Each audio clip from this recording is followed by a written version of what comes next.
नमस्कार, स्वागत है आपका ईटी नाउ स्वदेश पर। मैं हूं आपके साथ पूजा त्रिपाठी और आप देख रहे हैं गुड मॉर्निंग स्वदेश। इस शो में आगे हम आपको बताएंगे कि सुबह सुबह संकेत कैसे मिल रहे हैं एशियाई बाजारों से, ग्लोबल मार्केट के संकेत कैसे हैं, साथ ही खबरों वाले शेयर्स, कमोडिटी मार्केट का पूरा एक्शन भी आपके सामने एक एक करके रखेंगे। आज है हफ्ते का पहला कारोबारी सत्र, लेकिन माफ कीजिएगा आखिरी कारोबारी सत्र, लेकिन इवेंट्स काफी सारे हैं और शुरुआत हम ग्लोबल मार्केट से करेंगे। एशियाई बाजारों की इस वक्त शुरुआत देखें तो काफ़ी मिलीजुली शुरुआत यहाँ पर देखने को मिल रही है। गिफ्ट निफ्टी की शुरुआत कमज़ोर हो रही है 22,600 के पास, 144 अंक नीचे गिफ्ट निफ्टी है। वहीं जापान के बाजार ऊपर हैं, करीब 250 अंकों की मजबूती है यहाँ पर। कोरिया के बाजार हल्के लाल निशान में कारोबार कर रहे हैं, चीन के बाजार हल्के हरे निशान में है और हांगकांग के बाजार पर भी देखेंगे तो वहाँ पर भी कमजोरी है, 228 अंकों की वीकनेस वहाँ पर देखने को मिल रही है। इस बीच कल भारतीय बाजार तो बंद थे ईद के मौके पर, लेकिन इस बीच काफ़ी सारे की इकोनॉमिक आंकड़े निकल कर आए हैं दुनिया भर के बाजारों में, दुनिया भर के देश में। अगर एशियाई बाजारों से शुरुआत करें तो आज चीन में ट्रेड के आंकड़े आएंगे, उस पर हमारी नज़र आएगी। सिंगापुर में पहली तिमाही की जीडीपी आंकड़े 2.7% रहे, जो कि अनुमान से बेहतर थे।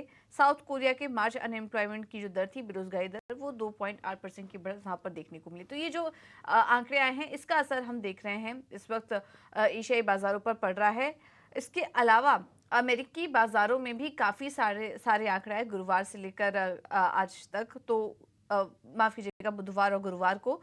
तो ये भी काफ़ी इंपॉर्टेंट होगा और इसका असर हमने देखा भी दुनिया भर के बाजारों में पड़ा। लेकिन सिल्वर लाइनिंग ये थी कि वो सारे आंकड़े जब भारतीय बाजारों के खुलने का समय आया है तो कहीं ना कहीं वो तमाम आंकड़े थोड़े बाजार डाइजेस्ट कर चुका है और अब हमने रिकवरी भी देखी। स्पेशली अगर अमेरिकी बाजारों की बात करें तो भारी गिरावट आई थी जब महंगाई के आंकड़े आए, एफओएमसी के मिनट जारी हुए और एक के बाद एक फेड ऑफिशियल्स के कमेंट निकल कर आ रहे थे। उसके बाद गिरावट आई थी, लेकिन फिर कल के सेशन में हमने देखा कि एक रिबाउंड भी आया और दिन के निचले स्तरों से अच्छी खासी रिकवरी के साथ अमेरिकी बाजार बंद हुए। डाउ जोन्स हल्के लाल निशान में बंद हुआ, लेकिन S&P 500 और नास्डैक देखेंगे तो वहां पर रिकॉर्ड लेवल्स पर क्लोजिंग देखने को मिली। स्पेशली टेक शेयरों से काफी सहारा मिला और डाउ जोन्स में भी निचले स्तरों से करीब करीब 260 अंकों की रिकवरी देखने को मिली है। टेक शेयरों की बात करें तो न्वीडिया और एप्पल जैसे शेयरों में 4% की बढ़त आई। अमेजॉन ऑल टाइम हाई पर बंद हुआ और मई 2023 के बाद एप्पल के शेयर में हमने शानदार रिकवरी देखी। तो टेक शेयरों से काफी अच्छा सपोर्ट आया, जिससे कि अमेरिकी बाजार कल रिकवर हुए। लेकिन इस बीच जो आंकड़े आए हैं वो हम आपके सामने एक एक करके रखते हैं। यूएस सीपीआई फरवरी में जो आंकड़ा मार्च में जो आंकड़ा आया वो 3.2% से बढ़कर 3.5% आया अगर मंथ और मंथ देखेंगे तो, और कोर सीपीआई 3.8% की बढ़त देखने को मिली। वहां पर काफी चिंताजनक आंकड़े थे, लेकिन अब अच्छी बात यह है कि वो आंकड़े आ चुके हैं और उससे बाजार रिकवर भी हो चुका है। लेकिन आंकड़े थोड़ी दिक्कत वाली हैं क्योंकि इसके बाद जब फेड ऑफिशियल्स के बयान निकल कर आ रहे हैं, उनका कहना है कि अभी फिलहाल वो ब्याज दरों में कटौती नहीं देख रहे हैं। महंगाई के आंकड़े अनुमान से काफी ज्यादा आए थे और कुछ समय तक अभी इकोनॉमिक आंकड़ों को क्लोजली वॉच करेंगे। इसी बीच एफओएमसी के मिनट्स भी जारी हुए और इसमें भी काफी कुछ की कमेंट्स देखने को मिले। महंगाई को लेकर अनिश्चितता अभी भी बनी हुई है। खुद चेयरमैन ने इस बात को लेकर चिंता जाहिर की और उनका कहना है कि अभी कुछ समय तक वो महंगाई के आंकड़ों को क्लोजली वॉच करेंगे और पॉलिसी रुख में नरमी का या ब्याज दरों में कटौती का फिलहाल कोई जल्दीबाजी नहीं करेंगे। हालांकि कुछ फेड ऑफिशियल्स का ये भी कहना है कि इस साल के अंत तक हो सकता है कि ब्याज दरों में कटौती हो, लेकिन अभी भी वो महंगाई के आंकड़ों पर नजर रखे हुए हैं। इस तरह के कमेंट्स यहाँ पर फेड ऑफिशियल्स एफओएमसी मिनट्स की तरफ से देखने को मिले हैं।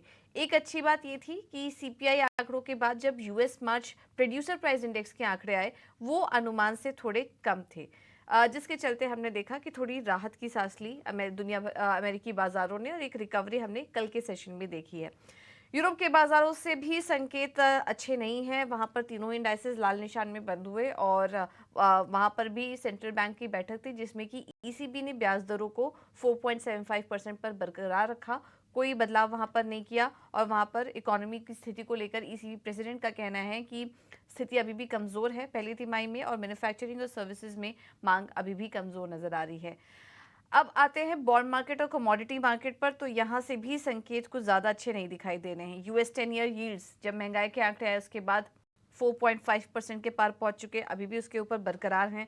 डॉलर इंडेक्स में तेजी आई, 105 के पास वो आंकड़े पहुंच गए और सोना अपनी चाल चल रहा है। यूएस पीपीआई आंकड़ों में जो नरमी आई उसको उस पर सोने की उस पर सोने ने रिएक्ट किया और रिकॉर्ड स्तरों पर कारोबार हो रहा था और अभी हमने देखा कि $2400 के आसपास सोना कारोबार कर रहा है। कच्चे तेल की बात करें तो अभी भी मिडिल ईस्ट को लेकर टेंशन बरकरार है और $90 के पार कच्चा तेल भी कारोबार कर रहा है। तो संकेत कुछ ठीक नहीं है। एक सिल्वर लाइनिंग हम ये देख सकते हैं कि कल अमेरिकी बाजारों में रिकवरी देखने को मिली। तमाम आंकड़े आ चुके थे, उसके बाद हमने देखा कि टेक शेयरों में एक रिकवरी आई और अमेरिकी बाजारों में भी उसके चलते एक रिकवरी आई। ये एक सिल्वर लाइनिंग है। बाकी संकेत आज के लिए कुछ ठीक नहीं लग रहे हैं और उसका असर एशियाई बाजारों पर दिखाई दे रहा है।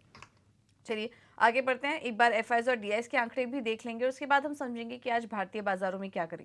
एफआईआईज और डीआईएस के आंकड़े अगर देखें तो कैश मार्केट में एफआईआईज ने खरीदारी की, 2778 करोड़ की खरीदारी हुई है एफआईआईज की तरफ से। घरेलू निवेशक भी खरीदारी करके गए लेकिन इतना बड़ा कुछ आंकड़ा नहीं है, लेकिन नेट खरीदारी का ही आंकड़ा है 160 करोड़ का। इंडेक्स फ्यूचर में 4000 करोड़ की खरीदारी हुई है। इंडेक्स ऑप्शन में एफआईआईज 10,750 करोड़ के आसपास की खरीदारी करके गए। तो यहां से तो आंकड़े अच्छे नजर आ रहे हैं। संकेत आज काफी मिले जुले हैं बाजारों के लिए और अब इस बीच अर्निंग सीजन की भी शुरुआत हो चुकी है। आज कुछ अहम नतीजे भी आएंगे तो उस पर भी हमारी नज़र बनी रहेगी और इस पूरे इवेंट्स के दौर में इकोनॉमिक आंकड़े जो आ रहे हैं उसमें आज निफ्टी और बैंक निफ्टी का डेटा क्या कहता है ये भी एक बार समझ लेते हैं। हमारे साथ डिम्पी कारा जुड़ चुके हैं पूरा एनालिसिस लेकर। डिम्पी, गुड मॉर्निंग, बताइए। गुड मॉर्निंग पूजा। देखिए, मार्केट बैक टू बैक अपने नए हाइस को क्रिएट कर रहा है और यही बात हमने आपसे कही भी थी कि बाजार एक फ्यूरियस बुल रन के अंदर है। आप किसी भी डिप को अवॉइड करें। हालांकि मार्केट डिप दे भी नहीं रहा, लेकिन जो चल रहा है तो चले जा रहा है, ड्रैग किए जा रहा है, ड्रैग किए जा रहा है। लेकिन इस समय आके आपके 2-3 पॉइंट में आपको नोटिस करा देता हूँ। पहला 550 650, आपको याद होगा ये लेवल हमने आपको नोटिस में कराए थे निफ्टी के 22,550 650 के बाद रिटेलर ने नहीं चलाया बाजार, ना ही डीआईज ने चलाया है, मार्केट को चलाया है एफआईज ने। भले वो 150 पॉइंट ऊपर लेके आए हो यहाँ से मार्केट को, यानी कि 650 से मैं 850 मान लेता हूँ। क्या अगर आप 550 से कैलकुलेट करेंगे तो 250 पॉइंट हो गया, ऊपर आ गया आप। ये सिर्फ और सिर्फ एफआईज के नंबर पे बदौलत हुआ है, क्योंकि उस समय एफआईज की होल्डिंग करीब 44% हुआ करती थी। आज एफआईज की होल्डिंग 58% लॉन्ग की है। और एक मैं आपको एक हैरान करने वाला आंकड़ा बता दूं कि मार्केट में रिटेल से ज्यादा, डीआई से ज्यादा एफआईज लॉन्ग है इस समय। 58% वो लॉन्ग करके बैठे हैं। रिटेल की इतनी होल्डिंग नहीं है, रिटेल तो 50% अराउंड ही होगा, 48% अराउंड है। और अगर डीआई देखो तो 40% ही है। ये दोनों अपना माल बेच रहे हैं और एफआई से 550 से 650 के बाद खरीदा है। इसलिए बाजार का एक स्ट्रॉन्ग बेस जहां पर एफआई ने एंट्री की हुई है वो आप मान के चलिएगा, वो है 22,500, 22,600, 700 वाली रेंज।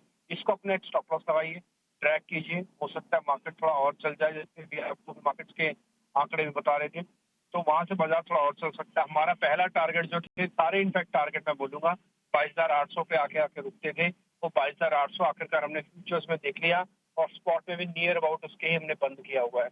अब इसके अलावा अब नई जर्नी मार्केट की यहाँ से स्टार्ट हो सकती है, तो आपको यहाँ पे 23,000 का पहला लेवल रखना है, तो 23,000 के लेवल तक आ सकते हैं। देखिए, आप ऑल टाइम हाई पे हो, यहाँ पे कोई रेजिस्टेंस नहीं होता, तो कोई पुराना लेवल भी नहीं अवेलेबल है कि जिसको बोले यहाँ पे आके मार्केट रुकेगा, चेंज ऑफ हैंड्स होंगे, तो मार्केट ड्रैग करता जाएगा। प्रोबेबिलिटी ये कहती है कि 200 पॉइंट की और भी अभी मोमेंटम मार्केट के अंदर है।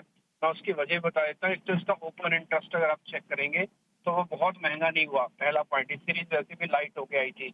दूसरा पॉइंट, एफआईज की होल्डिंग लगातार बढ़ी हुई है।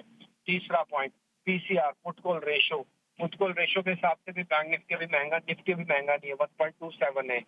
तो कुल मिला के सारा चीज यही कहते हैं कि अभी भी आपको ट्रेलिंग स्टॉप लॉस लगाना चाहिए, अभी आपको बाइंग ऑन डिप्स करना चाहिए। कोई भी मेजर प्रॉब्लम नहीं है, ना ही विजिबल है, और डाटा के अगेंस्ट में आके काम करना बिल्कुल भी फिजिबल नहीं होता। आपको बिल्कुल भी ट्रेड नहीं करना चाहिए। अगर आप डाटा के अगेंस्ट पे ट्रेड करेंगे तो फिर थोड़ा मुश्किल होगी। कुल मिला के मार्केट का सारा सेटअप अभी तक तो बिल्कुल ठीक ही नजर आता हुआ दिखता है। सही बात है कि बैंक निफ्टी की, तो अगर आप बैंक निफ्टी को चेक कर रहे हैं तो बैंक निफ्टी में भी एज सच कोई प्रॉब्लम नहीं है। बैंक निफ्टी भी अपने ही रेंज के साथ कामकाज कर रहा है, इसमें भी बिल्डअप वगैरह ठीक है। आप बैंक निफ्टी को भी ट्रेलिंग स्टॉप लॉस लगा के आगे बढ़ा सकते हैं। 49,000 के नियर अबाउट बंद हुआ है। हमने आपको पहले भी कहा था कि 50,000 हो जाए कोई बड़ी बात नहीं है, सिर्फ 1,000 पॉइंट इससे भी दूर है हम। तो बाजार के अंदर थोड़ा बहुत मोमेंटम और चलेगा अभी तो, और आप इसका बेनिफिट उठाइएगा। ऑप्शन ट्रेडर्स भी आज ले सकते हैं, ध्यान रखिएगा। आज वीकली लास्ट डे है, फिर 2 दिन की फिर से छुट्टी है मार्केट की। नेक्स्ट वीक में एक छुट्टी लगेगी बाजार की। तो इसलिए बाजार के अंदर जो भी मोमेंटम होगा वो हाथों हाथ लीजिएगा और इसको कैरी फॉरवर्ड ज्यादा ना कीजिए। जो मिल रहा है ट्रेलिंग स्टॉप लॉस के साथ आगे बढ़ती है। ठीक है, बहुत बहुत शुक्रिया डिम्पी आपका ये पूरा एनालिसिस देने के लिए। तो बैंक निफ्टी और निफ्टी का डेटा तो अच्छा नज़र आ रहा है आज भारतीय बाजारों के लिए, उसी को लेकर चलिए। और यहाँ से 200 पॉइंट की तेज़ी और आ सकती है। एफआईएस के डेटा पॉजिटिव नज़र आ रहे हैं, तो निफ्टी और बैंक निफ्टी के डेटा तो पॉजिटिव नज़र आ रहे हैं। ये कुछ अहम लेवल्स हमने आपको बताए। चलिए अब एक और मार्केट एक्सपर्ट की रणनीति समझ लेते हैं। हमारे साथ लक्ष्मी श्री इन्वेस्टमेंट के अंशुल जैन मौजूद हैं। अंशुल जी, थैंक यू सो मच समय देने के लिए टी नाउ स्वदेश को।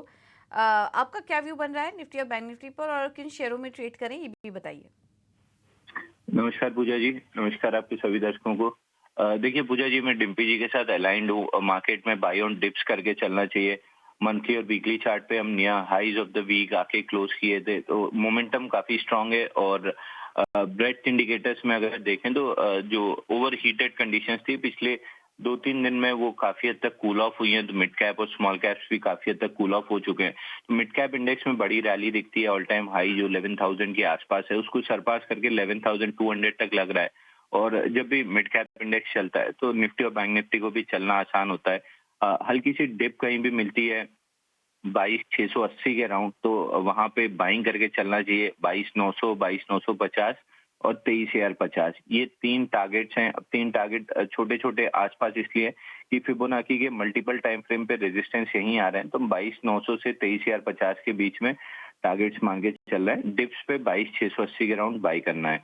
बैंक निफ्टी में भी जैसा डिम्पी जी ने कहा कि 200 पॉइंट 250 पॉइंट की डिप अगर कहीं भी मिलती है, जो वेडनेसडे का जो लो था 48,660 के अराउंड, अगर वहां तक डिप मिलती है तो वहां पे कंफर्टेबली लॉन्ग लेना चाहिए। ऊपर में 48,500 तक के टारगेट्स बहुत आराम से बैंक निफ्टी में भी टेस्ट होंगे। तो दोनों इंडाइसेस पे हम काफी बुलिश हैं। ठीक है, तो दोनों इंडाइसेस पर बुलिश। अंशुल जी, इसके अलावा ट्रेड के मौके कहाँ देख रहे हैं आप? देखिए, जैसा मैं कह रहा हूँ कि मिड कैप्स में काफी हद तक तेजी बन रही है। 11,100 को हम सरपास करते हुए देख रहे हैं मिड कैप सेलेक्ट निफ्टी को।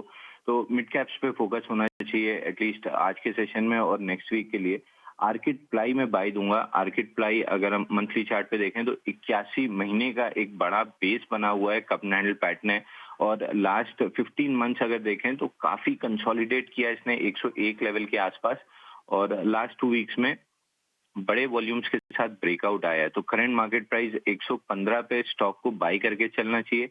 110 रुपए का क्लोजिंग बेसिस पे स्टॉप लॉस रहेगा और 135 रुपए का टारगेट रहेगा। ये पेसिमिस्टिक टारगेट है करंट स्विंग में अगले एक हफ्ते के लिए। बट अगर इसको 2 से 3 महीने का समय देते हैं स्टॉक को, तो 160 165 तक ये स्टॉक आराम से टेस्ट कर सकता है। तो आर्किड प्लाई बाई करके चलना चाहिए। आर्किड प्लाई 135 के टारगेट आज नजर आ रहे हैं। स्टॉप लॉस होगा 110 का। थैंक यू अंशुल जी आपका समय देने के लिए और ये रणनीति सुझाने के लिए। शरद हमारे साथ जुड़ चुके हैं क्वार्टरली अपडेट्स और खबरों वाले शेयर्स बताने के लिए। शरद, गुड मॉर्निंग। बताइए, सबसे पहले क्वार्टर 4 अपडेट से शुरुआत कीजिए। गुड मॉर्निंग पूजा। Q4 अपडेट्स में आज 3 अहम कंपनीज आए हैं जो फोकस में रहेंगे। लार्जली ये सब मिड कैप नेम्स हैं। सबसे पहले आशियाना हाउसिंग के बारे में कहूँगा। यहाँ पे जो वैल्यू ऑफ एरिया सेल्स हुई है चौथे तिमाही की, यहाँ पे लगभग 98% का ईयर ऑन ईयर बेसिस पे ग्रोथ आया है। लगभग 860 करोड़ का सेल्स देखने मिला है। ओवरऑल बुकिंग्स में भी 15 से लेकर 20% का ग्रोथ आया है। दूसरा स्टॉक रहेगा मेट्रोप्लस हेल्थ केयर। यहाँ पे स्ट्रॉन्ग सेट ऑफ नंबर्स आए हैं। जो इनकी कोर बिजनेस होती है यहाँ पे लगभग 15% ईयर ऑन ईयर बेसिस पे ग्रोथ देखने मिला है। और इम्पॉर्टेंटली जो B2C सेगमेंट है रेवेन्यूज़ का, यहाँ पे और अच्छी उछाल आई है। लगभग 18% का ग्रोथ देखने मिला है। लेकिन सबसे इम्पॉर्टेंट बात है कि कंपनी जो है अपनी डेट को रीपे कर दी है और अब ओवरऑल डेट फ्री स्टेटस आ चुका है 31 मार्च के डेट को लेके। तो ओवरऑल स्ट्रॉन्ग अपडेट भी आया है और डेट रिडक्शन भी देखने मिली है। तीसरा स्टॉक रहेगा Phoenix mills. Largely inline set of numbers आए जो एक्सपेक्टेशंस थी। टोटल कंजम्पशन जो होती है देखा जाए तो लगभग 27% बढ़ा है ईयर ऑन ईयर बेसिस पे। तो ओवरऑल जो है हम कहेंगे largely in line to good set of operational updates देखने मिले हैं Q4 में। ठीक है, तो ज़्यादातर अपडेट्स अनुमान के मुताबिक ही आए हैं। खबरों वाले शेयर्स भी बताइए शरद। जी, भारती एयरटेल फोकस में रहने वाला है। जो उनकी आर्म है जिसमें इनका 70% स्टेक है, भारती हेक्साकॉम, आज लिस्टिंग होने वाली है। लगभग ग्रे मार्केट प्रीमियम के हिसाब से 10 से 15% तक का प्रीमियम लिस्टिंग देखने मिल सकता है। आईपीओ प्राइस 570 रुपये का है और जो टोटल सब्सक्रिप्शन हुई है लगभग 30 गुना हुई थी स्टॉक पे। यहाँ पे ऑफकोर्स गवर्नमेंट जिनका 30% स्टेक है वो अपने ओएफएस के जरिए कुछ पोर्शन को जो है बिकवाली कर रहे हैं। वोडाफोन आइडिया भी फोकस में रहेगा। ऑफकोर्स हमारे खबर पे मुहर भी लगी है जहाँ पे बोर्ड ने अप्रूव किया जो फर्दर पब्लिक ऑफरिंग है इक्विटी शेयर है वो 18,000 करोड़ तक हो सकती है। ऑफकोर्स 2,000 करोड़ प्रमोटर्स का भी इन्फ्यूजन आ रहा था। लास्ट वीक ये अनाउंसमेंट आई थी और जो ओपनिंग है एफपीओ की वो 18 अप्रैल से होगी और 22 अप्रैल को बंद होगी। तीसरा स्टॉक रहेगा टीसीएस। चौथे तिमाही के आज नतीजे आने वाले हैं 3:30 बजे के बाद। एबिट मार्जिन का एक्सपेक्टेशन है 20 बेसिस पॉइंट्स का जंप देखने मिल सकता है। थोड़ी रिकवरी भी बीएफएसआई सेगमेंट में आ सकती है। ओवरऑल जो है largely in line to weak set of numbers देखने मिल सकता है टीसीएस में। सन फार्मा भी फोकस में रहेगा। उनकी जो दादरा फैसिलिटी है यूएस एफडीए ने उनको ओएआई स्टेटस दे दिया। ओएआई मतलब ऑफिशियल एक्शन इनिशिएटेड।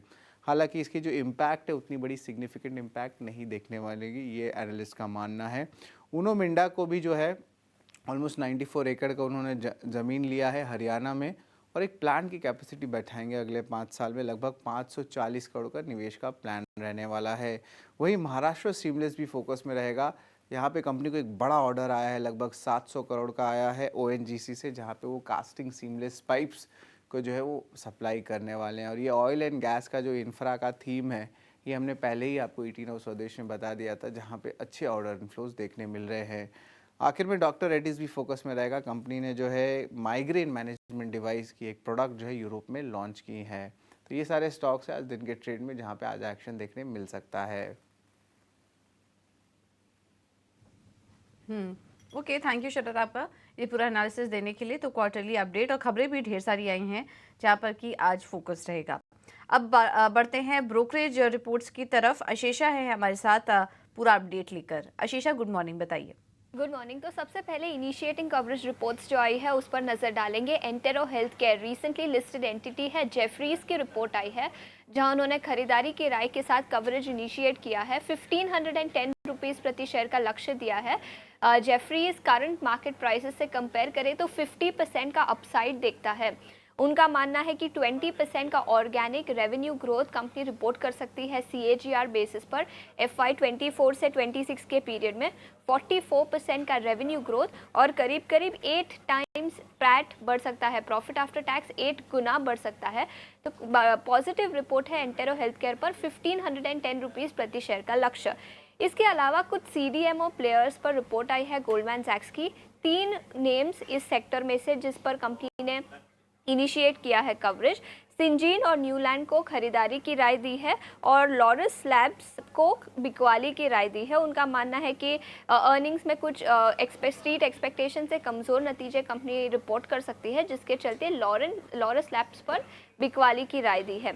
इसके अलावा क्रेडिट एक्सेस ग्रामीण की बात करते हैं जहां गोल्डमैन सैक्स ने खरीदारी की राय के साथ इनिशिएट किया है कवरेज और 1788 रुपीज़ प्रति शेयर का लक्ष्य रखा है। उनका मानना है कि कंपनी 21% का प्रॉफिट आफ्टर टैक्स CAGR और लेंडिंग CAGR 24% का रिपोर्ट कर सकती है। तो अर्निंग्स आउटलुक काफ़ी स्ट्रॉन्ग है, जिसके चलते क्रेडिट एक्सेस ग्रामीण पर यह पॉजिटिव रिपोर्ट गोल्डमैन सैक्स से आई है। इसके अलावा मक्वेरी की रिपोर्ट है इंडस्ट्रियल्स पर। कुछ सारे नाम्स हैं इस सेक्टर पर। कमिंस, BEL, LNT और कार्बोरंडम यूनिवर्सल, इन पर ये इनके टॉप पिक्स है इंडस्ट्रियल सेक्टर से। इसके अलावा ABB और सीमेंस पर उन्होंने न्यूट्रल रेटिंग दी है। उनका मानना है कि नियर टर्म में वॉलेटिलिटी हो सकती है लेकिन लॉन्ग टर्म स्ट्रक्चरल आउटलुक अभी भी इंटैक्ट है, जिसके चलते उनके top picks Cummins, BEL, LNT और कार्बोरंडम यूनिवर्सल रहेंगे। इसके अलावा इंटरग्लोब एविएशन पर एक्सिस कैपिटल की रिपोर्ट आई है जहां उन्होंने स्टॉक को डाउनग्रेड किया है। पहले खरीदारी की राय थी, अब ऐड की राय दी है। उनका मानना है कि लास्ट 1 महीने में करीब 22% का उछाल इस काउंटर पर देखने को मिला है, जिसके चलते अब आगे चलते हुए शायद अपसाइड लिमिटेड रह सकता है इंटरग्लोब एविएशन पर। उन्होंने टारगेट प्राइस मार्जिनली बढ़ाया है, 4100 रुपीज़ प्रति शेयर का टारगेट दिया है और उनका मानना है कि अब बिकॉज स्टॉक बहुत चल चुका है, लिमिटेड अपसाइड देखने को मिल सकता है। और लास्ट में मेटल काउंटर पर एक रिपोर्ट आई है एक्सिस कैपिटल की। मेटल्स पिछले कुछ दिनों से फोकस में रहे हैं, जिसके चलते ये रिपोर्ट आई एक्सिस कैपिटल की। हिंडाल्को उनका टॉप पिक है, उन्होंने टाटा स्टील को डाउनग्रेड किया है, अब बिकवाली की राय दी है। और JSW स्टील, JSPL और सेल पर भी उन्होंने अब बिकवाली की राय दी है। उनका मानना है कि फेरस स्पेस से कंपेयर करें तो नॉन फेरस स्पेस काफ़ी अट्रैक्टिव नज़र आ रहा है और हिंडाल्को इनका टॉप पिक है। तो मेटल सेक्टर पर एक्सिस कैपिटल की रिपोर्ट, जिसके चलते मेटल स्टॉक्स पर भी स्ट्रीट की नज़र रहेगी।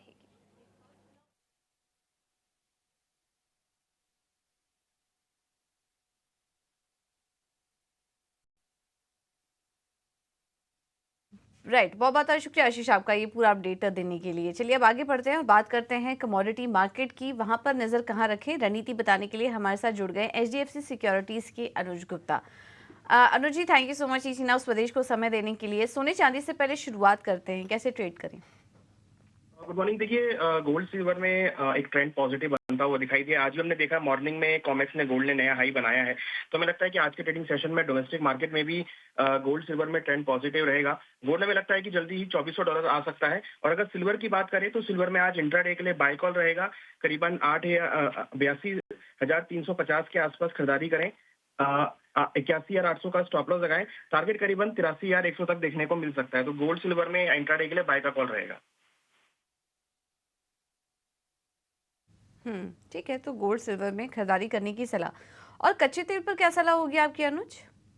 देखिए, कच्चा तेल एक रेजिस्टेंस के लेवल के आसपास है। मुझे लगता है कि यहाँ पर सेल ऑन राइस का मार्केट देखा जा सकता है। तो क्रूड के अंदर बिकवाली का ट्रेड देखने को मिल सकता है। तो करीबन 7,135 के आसपास बिकवाली करें, 7,180 का स्टॉप लॉस लगाएं, टारगेट ऊपर में करीबन 7,025 तक देखा जा सकता है। और अगर 7,025 7,000 के आसपास आता है तो अगेन वहाँ पे खरीदारी देखने को मिल सकती है। तो फिलहाल इंट्राडे के लिए हमें लगता है सेल ऑन राइस का मार्केट क्रूड में देखने को मिल सकता है। ओके, थैंक यू अनुज आपका समय देने के लिए और ये रणनीति सुझाने के लिए। अब बात करते हैं TCS की। TCS के नतीजे आज आएंगे और हमारा अनुमान है कि इनलाइन से weak set of numbers TCS के देखने को मिल सकते हैं। पहले आपके सामने एक एक करके अनुमान रख देते हैं। अगर डॉलर टर्म्स में बात करेंगे तो आय में करीब 1.3% की ग्रोथ देखने का अनुमान है। रूपी टर्म्स में आय में 1.7% की ग्रोथ आ सकती है। एबिट मार्जिन 25.2% के पास रहने का अनुमान है। मुनाफा 2% के मुनाफे में 2% की बढ़त देखने को मिल सकती है। अगर कांस्टेंट करेंसी टर्म्स में बात करेंगे तो क्वार्टर ऑन क्वार्टर 1.2% की बढ़त देखने का अनुमान है रेवेन्यू में। और कुछ रिपोर्ट से भी मान के चल रहे हैं कि 2.5% की ग्रोथ भी यहाँ पर आ सकती है अगर तिमाही दर तिमाही आधार पर देखेंगे तो ये तो अनुमान रहा है। लेकिन इस बार के नतीजों में क्या इंपॉर्टेंट होगा, इनके कुछ सेगमेंट्स काफ़ी अच्छा प्रदर्शन कर सकते हैं, जैसे कि BFSI सेगमेंट में रिकवरी की उम्मीद है। मैन्युफैक्चरिंग सेगमेंट में मजबूती जारी रहने का अनुमान है। नई डील का आंकड़ा भी मजबूत रह सकता है। वहीं कम छुट्टियां थी, इस तिमाही BSNL डील से भी हुई है कंपनी की, उससे भी आय को सहारा मिलता हुआ दिखाई देगा। तो इनकी जो पाइपलाइन है वो काफ़ी मजबूत रहेगी। लेकिन क्योंकि Q4 के नतीजे आ रहे हैं, अब इसके आगे अगले साल के लिए कंपनी की कमेंट्री काफ़ी इंपॉर्टेंट होगी कि FY25 में वो किस तरह की ऑर्डर देख रहे हैं। इसके अलावा हायरिंग ट्रेंड, एट्रिशन ट्रेंड कैसा रह सकता है और ओवरऑल आउटलुक क्या होगा उनका डील पाइपलाइन से जुड़ा FY25 के लिए, ये तमाम आंकड़ों पर भी नज़र रहेगी। तो गाइडेंस काफ़ी इंपॉर्टेंट होगा देखना इस तिमाही। ओवरऑल बात करें तो जो नतीजे रहेंगे वो स्थिर रह सकते हैं TCS की तरफ से। तो चलिए, काफ़ी इंपॉर्टेंट आंकड़ा है जिस पर कि आज हमारी नज़र होगी। TCS से शुरुआत हो रही है बड़ी IT दिग्गज कंपनियों की, तो ये इंपॉर्टेंट रहेंगे।